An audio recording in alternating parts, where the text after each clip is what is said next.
One night, Goku gets extremely drunk with Bulma and accidentally wanders into her laboratory and turns on her interdimensional device. And the next thing he knows, he wakes up in the Narutoverse. Goku immediately calls for the flying Nimbus, but it doesn't come. So he thinks that, alright, let me go ahead and see exactly where I am. I'm gonna go ahead and get my bearings. He feels out the two closest energy signals, and those are two members of the Akatsuki, and that is Hidan and Kakuzu. Now, Goku popped up with such speed that Kakuzu thinks that he is in a genjutsu, which, for those of you guys who don't know Naruto, is basically trapped in an illusion. And the only way to get out of an illusion is by causing self-harm. So he breaks one of his fingers, and Hidan is like, what's going on? What are you doing? Kakuzu's like, no, we're in a genjutsu. You need to cause yourself self-harm. And so Hidan stabs himself in the stomach to try to get out of it. Goku, obviously thinking this is all kind of weird, decides to, hey guys, I'm gonna head out, and ends up wandering at the gates of the Leaf Village. Now, the guards seem to be a little bit on edge. Maybe they were warned that the Akatsuki were nearby, so they are protecting the entrance to Konoha. Goku wants to get in, but they refuse him entry, and this leads to a scuffle where obviously Goku just uses the power of his ki pressure to push them all away. After he gets done with the fodder, he has to confront an actual main character, and that is Asuma. But this fight doesn't last very long either, and Asuma, in good faith, brings him to what I'm assuming is the only ramen shop in the Leaf Village. Kakashi wanders in and immediately realizes that Goku is a character, a being that defies all Narutoverse logic. He's immensely powerful, so they decide to bring him to the Hokage, which in this point in time is Tsunade. Now, before Goku talks to Tsunade, he has been interrogated by the lead intelligence ninja, and all he got out of him was that Goku believes he is from a different dimension. Hiyashi Hyuga has checked him out and checked out his chakra and realized that he has a energy shield around his body at all times, that he's extremely powerful, and then he lays down some knowledge on them that this character is far stronger than the Nine-Tails Fox. They bring Goku in, and Tsunade asks him what he's doing there, and of course Goku tells her he was trying to fix Gohan's computer. That was the whole reason that he was at Bulma's place to begin with. He got too drunk and then woke up in the Narutoverse. Even though they're all very cautious, they realize that Goku's not really a bad guy. His energy, his aura is harmonious. He's got harmonious energy flowing through his body, so there is no evil intent, no evil ki, no evil chakra. And with that, Tsunade sighs a sigh of relief because she's like, it's good that the Akatsuki didn't find you before we did. And he's like, I've seen the Akatsuki, after she describes what they look like. She tells him if they capture him, that is a weapon that they cannot let fall into the wrong hands. And Goku's like, I'm not worried. I'm not worried about the Akatsuki. I've seen them before. He even says, test me out and I'll show you that I can defend myself. And then that's when we get to one of the best parts in this fan manga. Hiyashi, Kakashi, and Guy versus Goku. Now, before I begin, this fight literally plays out exactly how I would feel if the ninja from Naruto were versing any character from Dragon Ball. And as I stated a couple videos back, maybe actually a few months back, when I was talking about Dragon Ball characters versus Naruto characters, I don't think that the Naruto characters even come close to the strength of the weakest Dragon Ball character. The only way that the Naruto characters can get a one-up on the Dragon Ball characters is through hacks. Their hacks abilities and their teamwork. But it's still a long shot. As the fight begins, they three attack Goku immediately, with Kakashi hitting Goku with a Kata no Jutsu, which is the huge flame ball, and I just love the way this panel looks. It makes Goku look otherworldly. Like, to these people, he is a deity. He is a god among the Narutoverse people, and it's just amazing. Look at this panel. They attack Goku with normal taijutsu, and it has zero effect. Goku is far too fast, far too powerful, and he has not moved an inch. So they go to plan B, and that is to get Goku off his feet, which they succeed in with teamwork, and Kakashi lands a Chidori strike right on Goku up in the air and knocking him down on the ground. Goku gets up like nothing, and they immediately go into the second phase of Plan B, and that is full-on attack with everything that they have. Even Guy unleashes several gates and in hyperspeed surrounds Goku, but as he tries to sneak up behind him, Goku just easily swats him away, even telling him it's none of his business, but he shouldn't move this fast. Remember guys, Goku is a fighting genius, so he probably realizes that Guy is putting his muscles and his body at complete risk by using this technique, and Goku probably doesn't want Guy to hurt himself achieving the impossible, and the impossible is defeating Goku. Undeterred, as Kakashi and Hiashi keep Goku busy, Guy comes up behind him with a flurry of fists, and Goku realizes this is an attack that is superior than any attack that they have shown so far, and is excited about it. Look at this panel, look how happy this face is. But this was a diversion, and they played Goku right into the ninja's hands. And that is the way to do it, guys. They are ninja, so they have to sneak around and they have to circumvent Goku's strength. And Goku is Goku. Hiashi instantaneously hits Goku with 64 palms, closing all his chakra gates. And it looks like this actually works. And I like the fact that they blended in this aspect from Dragon Ball to Naruto, because obviously Ki and Chakra are completely different, and the bodies in Naruto work differently than the bodies in Dragon Ball, but they still needed to make the story sort of work, and him being able to close off Goku's power and the ports to exude that power was a nice touch by the creator of this fan manga. With that, Guy hits him with a flurry of kicks, knocking Goku again to the ground. Now they have closed up all of Goku's energy, so he cannot use any more of his ki, except they didn't factor in a transformation, which Goku uses. He transforms into Super Saiyan in a flurry of light and smoke, and then goes back to normal. So Goku reveals at this point that he took all these attacks voluntarily. He wanted to test out a theory because he realized that the guy with the wide eyes could shut off his ki, so he wanted to see if he can push through that with his Super Saiyan form and see how powerful the ninjas were when his energy shield was down. And then he pats him on the back, stating that, yeah, they hurt him. A little. Unfortunately, it was all that for a drop of blood. And as Goku immediately attacks, he takes out Hiashi and Guy in one panel.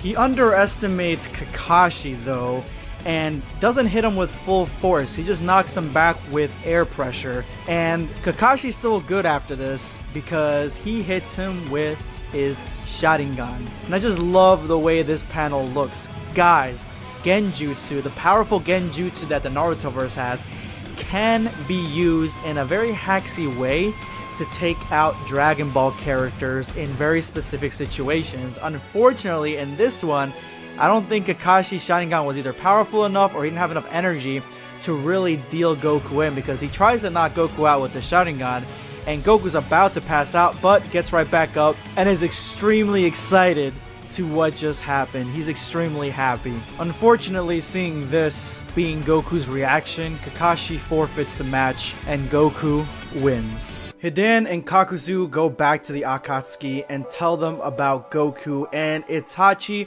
is immediately intrigued and wants to find him. At the same time, Tsunade tells Goku about Jiraiya and how he may have a jutsu that may bring him back to his own dimension. And for some reason, Danzo's in here. He's interested in Goku, but that's not important at all. Itachi's searching for Goku. Goku is searching for Jiraiya. They're both not having much luck in finding who they're looking for. And at this point, Kisame is about to give up because he does not believe that Goku actually exists up until he sees him flying through the sky. This is a great panel because he was about to give up, and then Goku's just flying through the sky without a care in the world looking for Jiraiya. Remember, this is in Dragon Ball. Not anybody really can fly. Not like in Dragon Ball anyway. And so this is kind of a weird occurrence. And obviously this would be Goku. Kisame flags him down with the only way that he could. And when Goku lands, he immediately recognizes the Akatsuki cloaks and knows that he's in for a fight. Kizami knows he's in for a fight. Itachi sends him out into the maelstrom, the first in the line, knowing that Kizame is going to be the character that can reveal Goku's secrets to Itachi. Itachi is going to study Goku's jutsu. Goku does not have time for this distraction and shoots a ki blast at Kizame, but Kizame does have ninja-like reflexes and he blocks with his sword that absorbs the ki. Kizame then attacks and of course Goku easily dodges. Itachi realizes that Goku's not using any special jutsu, he's just extremely fast. And Goku tries again, he shoots another ki blast and the same thing happens. His sword, Samehada, is just eating it all up and of course it's transforming. So Goku tries a ki blast for a third time, but this one packs a little bit more of a punch. This is, of course, the Kamehameha wave, and Kizame believes that Goku's praying.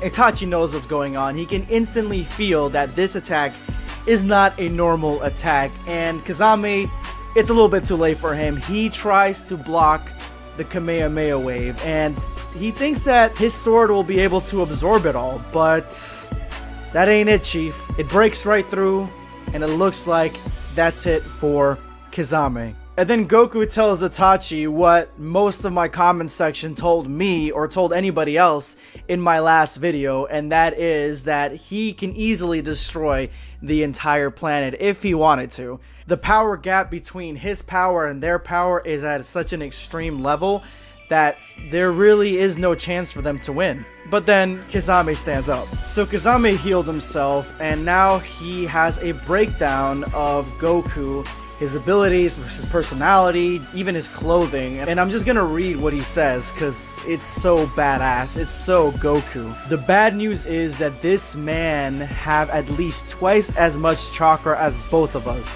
On the other hand, he is extremely wasteful. I guess nobody learned him how to control chakra. Of course, the translation is a little bit off on that one. His body is deformed by his muscles. I guess his specialty is taijutsu. He must have a brute force that's beyond our imagination. His outfit has a conspicuous color. He is not trying to go unnoticed. He isn't afraid of conflict. If all of this doesn't sum up Goku, I don't know what does. The last little bit Itachi figures out, which is something that we've all known. Goku is completely underestimating the Akatsuki and their abilities. He doesn't care if information about himself is exchanged. He doesn't care if they know anything or everything about him. He is extremely certain that he is going to win in any confrontation. That's Goku in a nutshell, and Itachi picked all this up.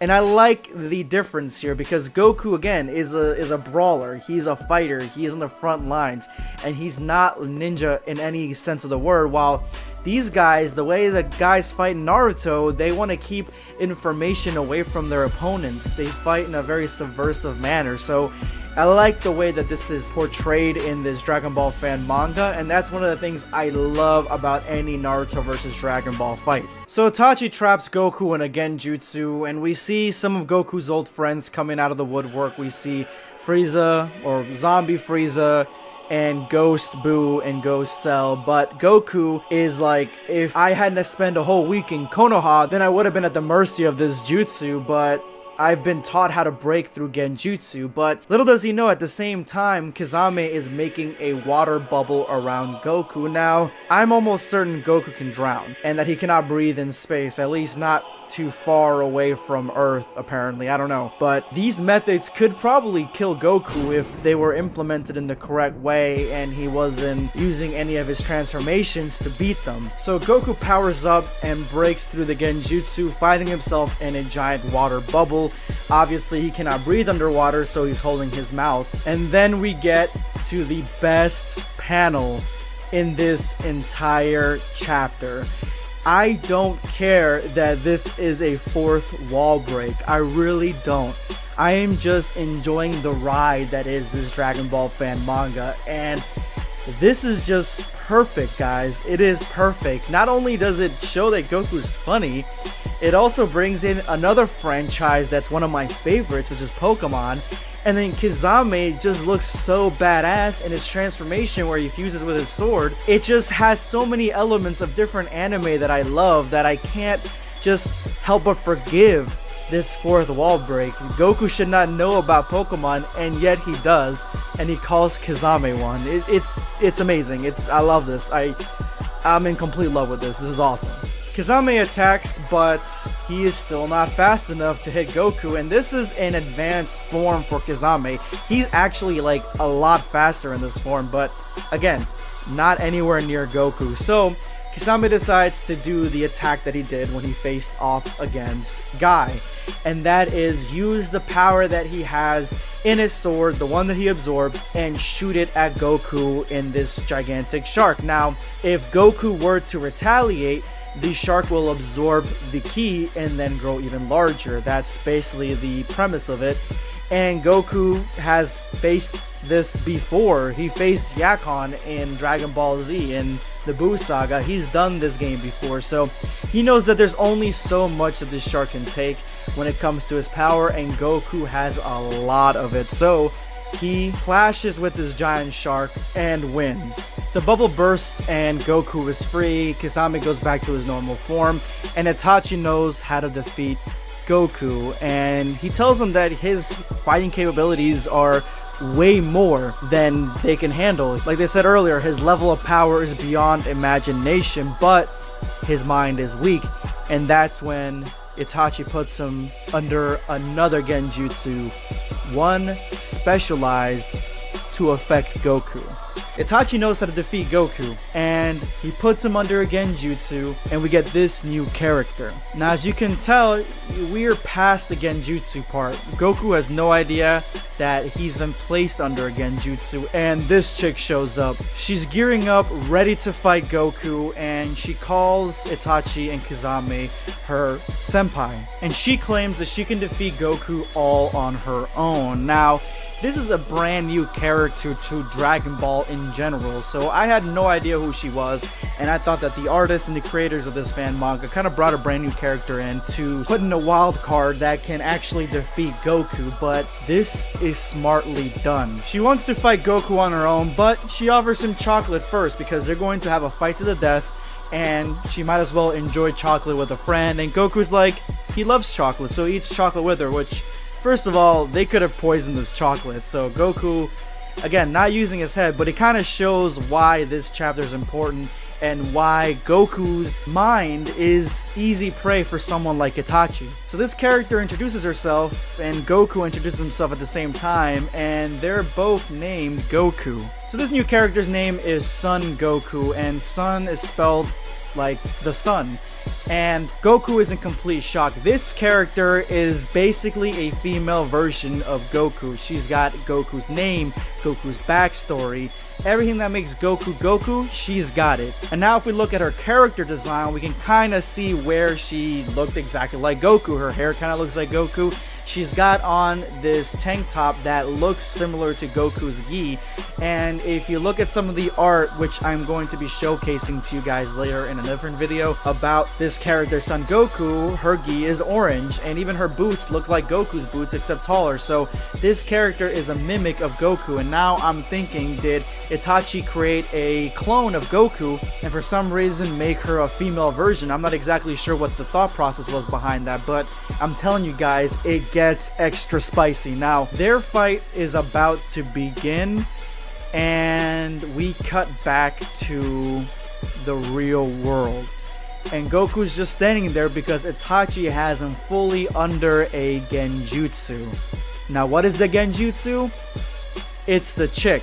This character is a fully realized sentient being that Itachi created to fight Goku. Now, this premise has been done before, and I've talked about it, especially in DC. There was a plan that Batman came up with where if Wonder Woman turned on humanity, then she would be hit with a poison that would make her see everybody as her arch nemesis, Cheetah. And so she would basically fight everybody until her heart gave out. And that's the thought process that Itachi had in fighting Goku. He's going to get into Goku's head and have him fight this sentient being, which is also named Goku, which I feel like Goku would think that's a little fishy, but realistically, even the artist and the creator made a realistic Goku that wouldn't really think too much of it and would just want to fight her. So Itachi's focusing all his chakra in holding this jutsu together because he has created a sentient being, and for that being to be sentient and to feel fully realized and for Goku to buy it, he needs to put all his chakra in there. He cannot move from that spot. He has given this being a real conscience, and if it falters, then Goku will kind of break through it, and he knows how to break through genjutsu, and that's exactly what he would do.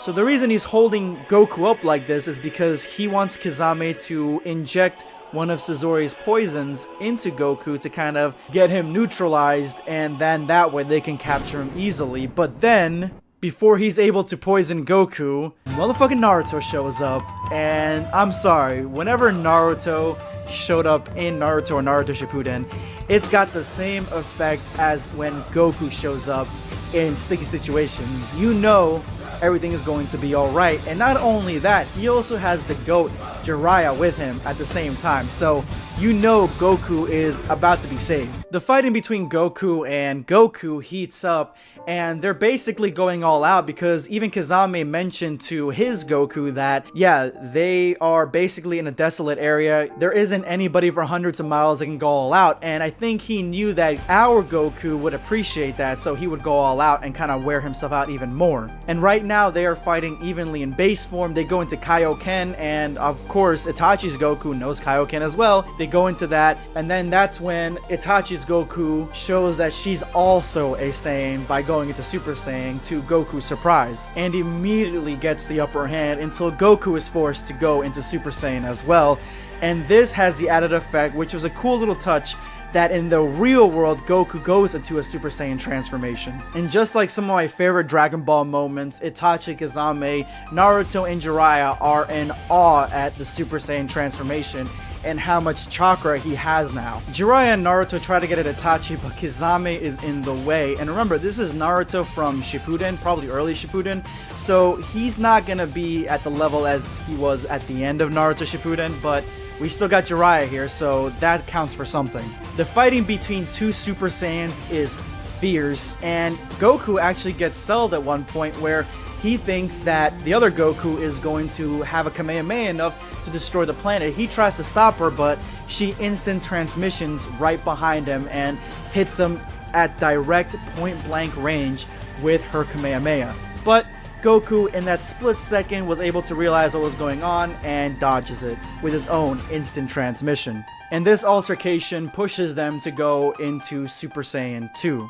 And we can see here that Itachi's Goku is basically matching everything that our Goku can do, and since this is a genjutsu, this version of Goku, the Itachi version, she's going to be far stronger and always have the upper hand.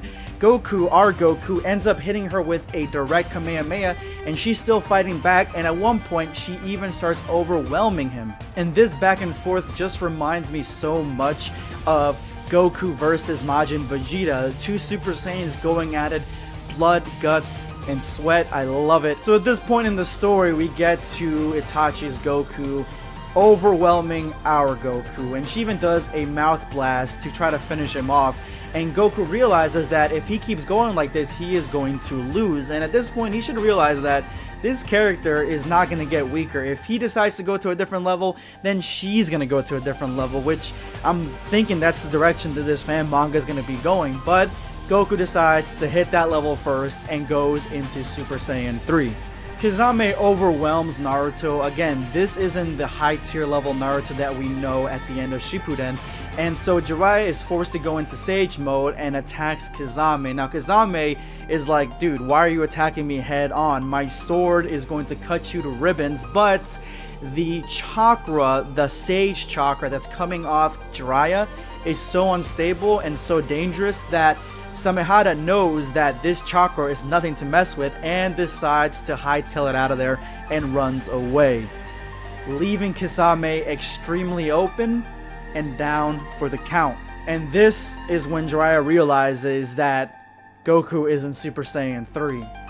And I think this is when Itachi realizes that more than likely, if he doesn't end this quickly, he can't keep this genjutsu up for much longer. Temari sits by the tree with her eyes closed and her lips puckered. She looks really well done here in this beautiful artwork with a color scheme that looks extremely realistic, but also looks very much like the anime Naruto, and a mixture of that with a lot of watercolors. That's something that you guys can find on the creator's DeviantArt page, brand new artworks that have a lot of this sort of visual watercolor style. So I'm gonna leave links to all Hakbo's, who is the creator of Dragon Ball Shippuden's media accounts, including their Twitter, DeviantArt page, Patreon page, all that, where you guys can read Dragon Ball S. I'm gonna leave all that in the description below. Go ahead and check it out. But it looks like the reason she is waiting is because Shikamaru sees something behind him, a blinding flash, a huge light, and an incredible power just off the horizon. But he is testing Temari's patience, and she says, Shikamaru, if you keep me waiting, I'm gonna break your legs. And I would absolutely not put it past her to do so, but it looks like this is the beginning of them starting to date. Remember, this takes place right before Naruto Shippuden, so they had probably just been dating a little bit, and this is, or was, possibly their first kiss. But deep in the mountains, deep in the forest, crows and birds, all sorts of avian wildlife starts flying into the distance because they feel it as much as Shikamaru feels it. Blinding light, lightning style power, chakra that the ninja world has never felt before, and it is tremendous. And Tsunade knows exactly what's going on as she looks on in awe and realizes that this is coming from the direction that she sent Goku on previously. Goku's new transformation has changed the weather patterns all over the world, and lightning and thunder, all that crackles around his presence. And now if Goku didn't have the undivided attention of the Akatsuki, he sure as hell has it now, as we see Toby and Pain both looking on in awe as the power surges through the atmosphere and the weather throughout the entire planet begins to change. The immense amount of strength and capabilities of Itachi to hold someone in Super Saiyan 3 in a genjutsu must be horrifying, as Itachi looks on to see the transformation that just happened right before his eyes. The oceans begin to turn and become more volatile, as Goku's transformation has definitely started an apocalyptic weather system around the planet, and we see here that even Sasuke has noticed what is going on and what it means for his own mission. As you can see right here, a bucket list of all the things he's got to do. Ignore Sakura, check. You see Orochimaru, kill Itachi, kill Naruto. Also, Naruto's on this bucket list as well, so he definitely wants to kill him. So this is actually a really funny tidbit. I definitely appreciate this little added bonus jest that we see here in this chapter. And as we get closer to Goku, who stands there again, still in the genjutsu, you can see the power just emanating from his body. But all those close by, this is not good for them, because the power is sucking everything around them, bringing it into where Goku is standing and creating a volatile situation at ground zero where Naruto and Jiraiya can barely stand to be there, and Itachi is barely holding on with his genjutsu. Kizame, already weakened by his fight with Goku, was knocked out by Jiraiya when Jiraiya was full on ready, and Kizame had his guard down because his sword went flying and scared because of Jiraiya's strength, and he begins to think about the past, where Kizame was all alone and a very well endowed shinobi asks him to eat with them, but he says, leave me alone, and the rest say, he's not part of us, he's not one of us, just let him be. So it shows that Kizame also had a troubled childhood, and this is something that you see a lot in Naruto, where the past is extremely painful, and it's not like black and white where a villain is a villain and a hero is a hero. There is circumstances to what happened throughout their lifetime, but that's not all that Kizame is thinking about. He's thinking about when he was walking through the Leaf Village, and this is around the time where they first attacked Konoha, or they first infiltrated Konoha looking for Naruto, and then they fought Sasuke instead. And Kizame is ready to get this mission over with, and Itachi stands right in front of the Ichigaru restaurant, the ramen shop that Naruto and everybody else seems to frequent all the time. And Itachi calls back at Kizame and says, allow me to introduce you to my favorite favorite restaurant, which is a tender moment between these two combatants, these two allies, or very tenuous allies at best, basically, because not everybody in the Akatsuki are friends.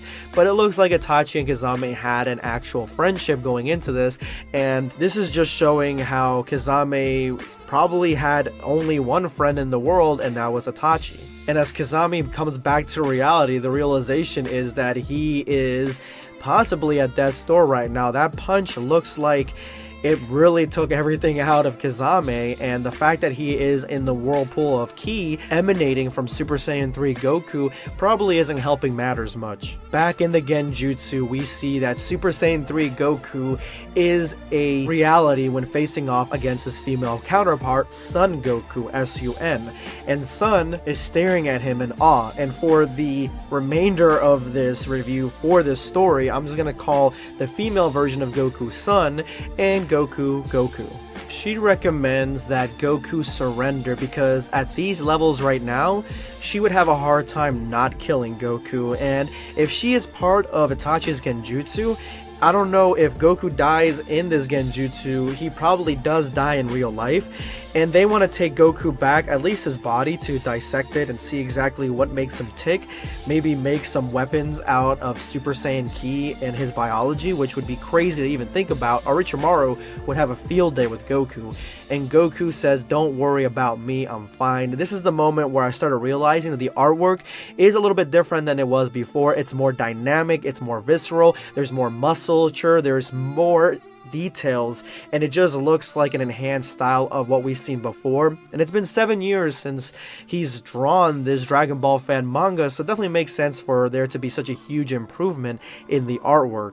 But Sun reverts back to her base form, and she tells him again to surrender because at these levels there will be collateral damage, not just here but on the outside world as well. As you guys can see, it's having huge dramatic effects on the planet.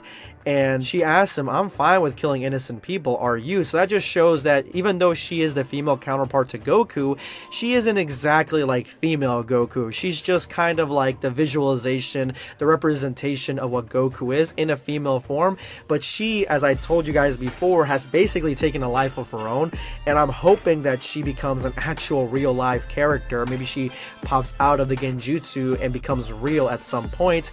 But Goku says when he goes back, he'll resurrect everybody that he's killed, which is a very callous thing to say. Like, he wouldn't mind people dying just for him to have a good fight as long as he can bring them back, which doesn't sound like a Goku that we know as base Goku, but definitely sounds like something a Super Saiyan 2 Goku or more would say, even Super Saiyan. And Sun says the exact same thing. You shouldn't make decisions while you're Super Saiyan 3 because it clouds your mind, essentially. The euphoria of the transformation prevents its user from having a clear mind. It's worse than Super Saiyan 3, go back to normal so we can talk. And she wants to talk it out with him at this point, and she's kind of talking down a little bit to Goku, but still, she has a point because we all know that the Super Saiyan transformations just change the way that your attitude is, especially for someone as friendly and nice and docile as Goku. But Goku says, "Don't worry, I'm fine." Like, he has this all under control, which he probably does not. So Sun decides, you know what, whatever, and she transforms into a Super Saiyan 2, saying that this is going to be enough for you. And Goku's kind of pissed off at that. Why aren't you transforming into a Super Saiyan 3? But she says, "Don't worry about me, I'm fine.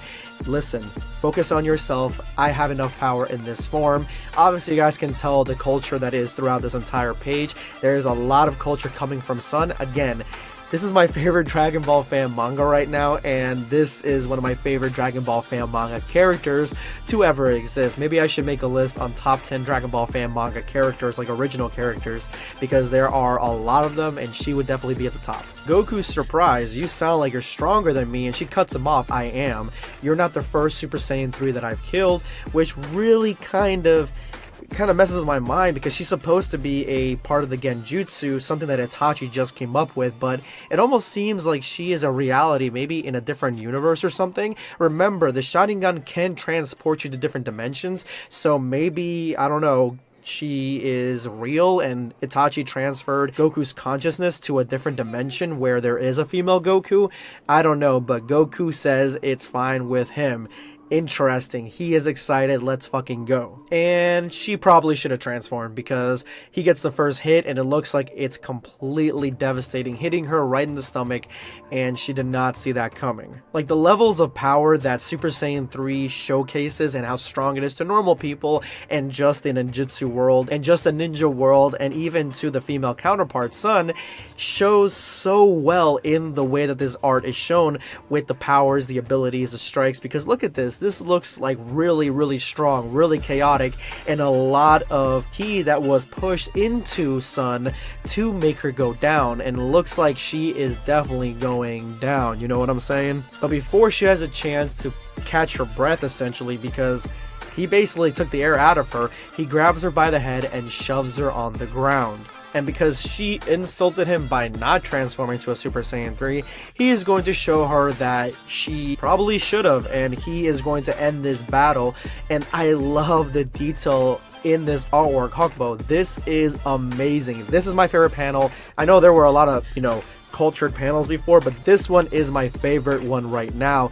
Goku looks like Ichigo when he transforms into his hollow self. He looks like an evil villain. I love it. This is awesome. Lightning cuts us back to reality as Itachi stands before what we can now clearly see is Super Saiyan 3 Goku. And just the fact that this transformation is just having so much damaging effects to the entire planet. I can only imagine what if Goku went God? What if he went Super Saiyan Blue? It's like we're so used to this in the Dragon Ball world, and these guys are absolutely not. Kizame starts realizing that Itachi is in trouble. He can't hold Super Saiyan 3 Goku for very long, and if Goku snaps out of it, he's going to destroy Itachi. So Kizame starts trying to gather up strength because he needs to defend Itachi at all costs, but his body is falling apart. But he needs to do what he can for one of his best friends, if not his best friend, because he is vulnerable, and that's when something grabs a hold of Kizame. And now we have somebody else that has changed and become darker with a brand new transformation. Naruto finally jumps into the field, and he has transformed into his 9-tailed fox aura. It looks like this is 4 tails, and it's one of my favorite ones. I think this is the limit of where he can go without losing himself in this part of the story, but he grabs hold of Kizame before Kizame can interrupt, and he looks like he's going to deliver a devastating Rasengan to him. And as Naruto pulls back, Kizame's like, so this is how I die. And it looks like Naruto's not pulling any punches, similar to Goku. Actually, the similarities between Goku going dark and about to destroy Son Goku, and then Naruto doing the exact same thing to Kizame, it's a very similar song. Like, this looks like it could be cut together next to each other to showcase exactly what their powers can do to their biology and their mind. And it looks like Naruto is going in for the kill to finally destroy Kizame, reaching back and delivering a huge Rasengan, a 9-tailed fox Rasengan, into Kizame's sternum. After transforming into his tailed mode, Naruto punches out Kizame, ending the onslaught of one of the most notorious Akatsuki members in its tracks. But as Kizame is launched through the air, his trusty sword seizes peril and jumps into action, carrying the broken Kizame on its back. But as the sword seems to protect Kizame, Jiraiya looks closely and realizes that there is something else going on, and he cannot underestimate Kizame by any means necessary, so he handles the fight from here on. Samehada shivers as Jiraiya goes into the enhanced Sage mode. As Kizame looks onward, he realizes that the chakra that Jiraiya is engulfed in will end any more regeneration for Kizame. Seemingly, that is what's going on with the sword. The sword is trying to bring Kizame back into the field of battle. And that is when Kizame realizes the hard truth. And that is that they finally realize exactly how Kizame and Itachi are fighting, and since Kizame is defending Itachi, they are both going to die here. Jiraiya, and maybe with the assist of Naruto, will take both the Akatsuki members out. Remember, Itachi is stuck in this genjutsu trying to hold Goku in it, and since all his attention and chakra are delved into this genjutsu, he cannot move and therefore is vulnerable. So this is situation does not change or more Akatsuki members don't show up, then they are going to lose. And that is when Itachi responds with something that I didn't really see coming, and that is that he basically has signed his own death warrant by holding Goku in this genjutsu.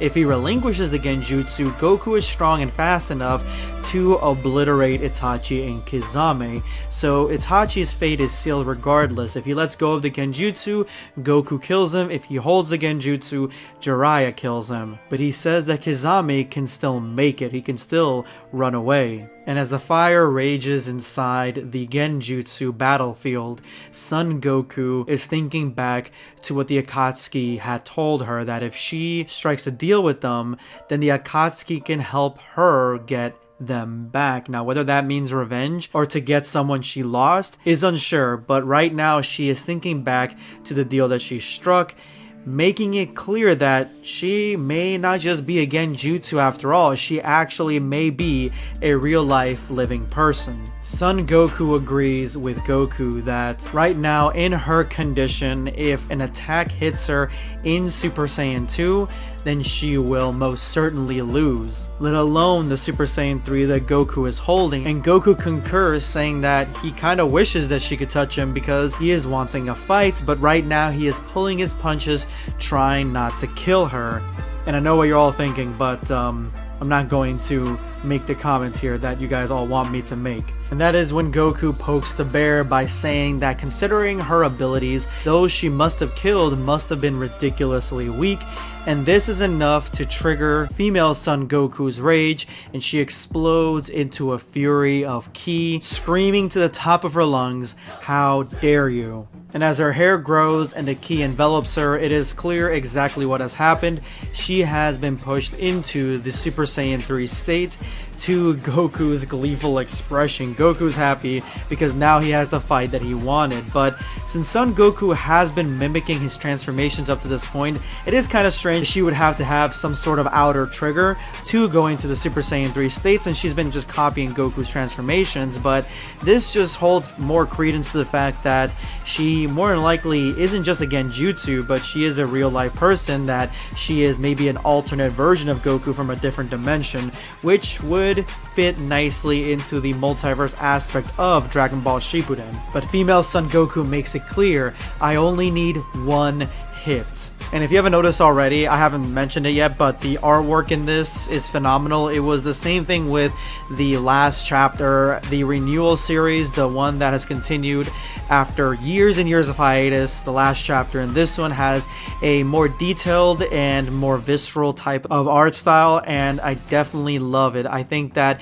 the original had its moments and it was really good, and it was very minimalistic, but it still was pretty cool. But I definitely like this because it gives a lot more of an epic tone to exactly what this fight means. Without warning, she strikes Goku head on, and Goku, still standing, says, "You were saying," being cocky as all hell. I love Super Saiyan 3 Goku. She yells at him again, "Shut up." And with her temper rising, they go into a flurry of punches, punching, delivering kicks, headbutts, and just going toe to toe. Even Goku looking like he has taken a few punches to the face and loving every second of it. Of course, I would love it too. Wink wink, nudge nudge. But Son Goku, female Son Goku, really is giving our boy a run for his money. And it seems like right now they are pushing the limits of the genjutsu, flying all through the space and screaming at the top of their lungs, using abilities and power levels that they have never shown before. And I'm not exactly sure how Itachi is holding this all together without breaking apart or having his mind splintered open. But yes, this is an epic fight in a genjutsu, what I've always wanted to see in Dragon Ball Shippuden, and I'm so happy that we finally get to see it. Itachi barely holding it together as Jiraiya, after he dies, what will happen to Sasuke? Jiraiya of course has the diplomatic answer, the real answer, and that is that Sasuke is a Ronin. He is an ex-ninja and a traitor too, and that is when Naruto stops Jiraiya from talking, yelling that Sasuke will never be a traitor, and even if everyone drops him, I won't. because Naruto makes it clear here and now that he will save him because he is his friend, and this draws a smile across Itachi's face. Itachi already knows that this is his final hour. He is at death's door. He has no other options. He is wide open. If he releases Goku, if he ends up trying to save Kazame and fight off Jiraiya, Goku himself will kill him. And right now, Itachi is even too weak to face off against Jiraiya after the length of time that he has spent trying to hold the massive power of Goku under this genjutsu. Kazame still holds out hope that Itachi can make it through this, that Itachi can prevail, that Itachi can win. So Itachi asks Jiraiya one thing: after he is gone, what will become of his little brother? And this is something that Jiraiya speaks plainly about, that because he is a traitor, Konoha will view him as a Ronin, and he will no longer have protection from Konoha. And that is when Naruto yells out, "Enough! Sasuke will never be a traitor, and even if everyone drops him, I won't," because Sasuke is his friend and he will save him, which is the only thing that brings a smile to Itachi's face, that Sasuke has such a determined friend able to save him, protect him, watch over him when Itachi is gone. This is how you know that this is Itachi's final hour, because he knows this is a no-win scenario. Kunai quickly unsheathed from underneath Itachi's cloak, and Itachi throws them way over Jiraiya and Naruto's head, yelling at Kazame in the process. Kunai clash in mid-air and head straight for Jiraiya as a mist slowly starts to creep in, but Jiraiya dodges all the kunai easily, stating that the mist isn't going to hold up for very long because of all the wind being generated by Super Saiyan 3 Goku. But this doesn't stop Kazame from trying to develop as much mist as possible, trying to hide Itachi, making him invisible, and protect him from Jiraiya and Naruto's attacks. This is not enough, and Jiraiya can still see Itachi because the mist is barely covering the battlefield, and this is enough for him to make his decision and begin to shoot hair spikes right at Itachi while he cannot move, ending this entire calamity and freeing Goku. And as the spikes begin to come in, time slows down as Itachi begins to think of his younger brother Sasuke, thinking of all the good times he had while Kazame looms in the back. And Itachi stares at these spikes with his Mangekyo. Just then, Kazame stops these spikes from killing Itachi right then and there, using his own body to do so, as the spikes clearly go through all his limbs and gravely wound him. This is an unexpected surprise by Itachi and shows the level of depth between Kazame and Itachi's relationship at this point. Dragon Ball Shippuden actually adds a lot of depth to the relationship, almost giving them a sort of Naruto and Sasuke relationship where they actually kind of care about each other, which is something that we really don't see that much in the anime or the manga itself. So I like that it's here because they are teammates and they've been together for very long, and we've seen that in earlier chapters Kazame does think fondly of Itachi, so this makes perfect sense that he would throw his life away to try to save him from getting hit with all those spikes. Although their endgame plan, unless any more Akatsuki come, is shoddy at best, because what is going to happen once Kazame drops? If Kazame dies, Itachi is still left wide open. And as the blood begins to pool out of Kazame's wounds, he says, "Geez, Itachi, you're such a pain in the ass. I'll grant you 3 minutes and not a second more," as Itachi looks on to see Kazame remove the spikes from his limbs. Kazame, with unwavering loyalty, says, "If we survive this, you'll owe me a meal from your favorite restaurant."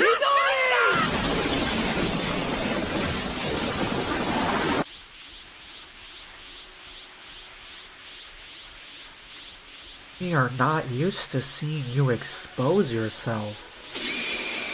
What is the situation? Itachi fights a man who appears to have stellar chakra. Kazame is trying to protect him from the legendary Sanin Jiraiya and the Nine Tails. They're fighting Jiraiya and Naruto? Who is Naruto? It's the boy. I'm surprised you know the names of all the Jinchurikis. Not all. Just him. Wow! I don't understand. With such a difference in power between them, Itachi shouldn't be able to use genjutsu to this being. The levels of chakra have little influence for genjutsu. Although I'm weaker than Kyuubi, I had put it under the grip of my genjutsu. The genjutsu goal is to manipulate the chakra flow in the opponent's brain, so he is in a controlled dream state, so we can use the victim's own memories or desires against them. In other words, the victim is an accomplice to the genjutsu. The genjutsu Itachi uses is very specific because even with Tsukiyomi, this thing has got so much power that it could break through at any time. Itachi must keep it in a coherent dream, and that's the difficult part. He needs to stimulate the right areas of the brain to see how emotions react to each other without creating major disturbances. To be honest, it takes such dexterity that I don't think I would bet my life on it. What do you mean? What I mean is, if Itachi loses control over an emotion, the dream can turn itself into a nightmare. The moment this thing realizes something's wrong, they're dead. Anyway, what's your plan? You want me to? We'll do nothing. Excuse me? Interrupting now could disrupt Itachi and jeopardize the integrity of his genjutsu. Obito, we can't leave them like that. On this one, they are all alone. Let's go. It's a shame. I would have liked to see you fight against your little brother. Good luck, Kazame and Itachi. In the genjutsu, the dream world is set ablaze, with rivers of lava, volcanic ash, and lightning littering the air. Female Goku struggles to get to her feet as she lays inches away from a lava pool, not sure why she cannot hit Goku. She calms herself down and collects her thoughts because last time she went rogue in the Super Saiyan 3 form, it didn't end well for her. All she needs is one punch, one hit, something to get a hold of Goku to defeat him, and that's when she launches her attack.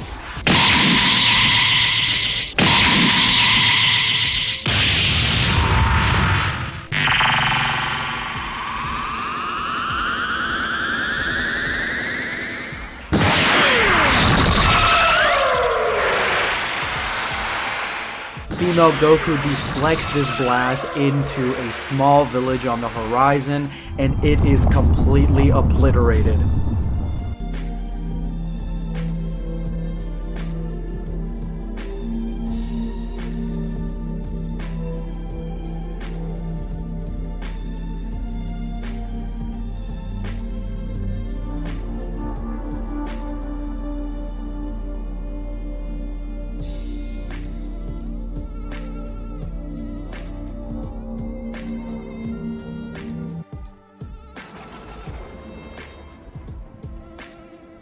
I'm at my limit.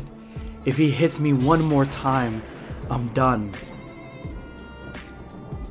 Inches from her face, female Goku dodges the attack with swift succession, slightly evading her own destruction as Goku's punch hits the ground and destroys the planet itself, causing huge gaping holes into the planet's surface, launching civilians and Earthlings into orbit. The entire planet is unstable now. What was that? All your bravado about levels, just to end up losing like this?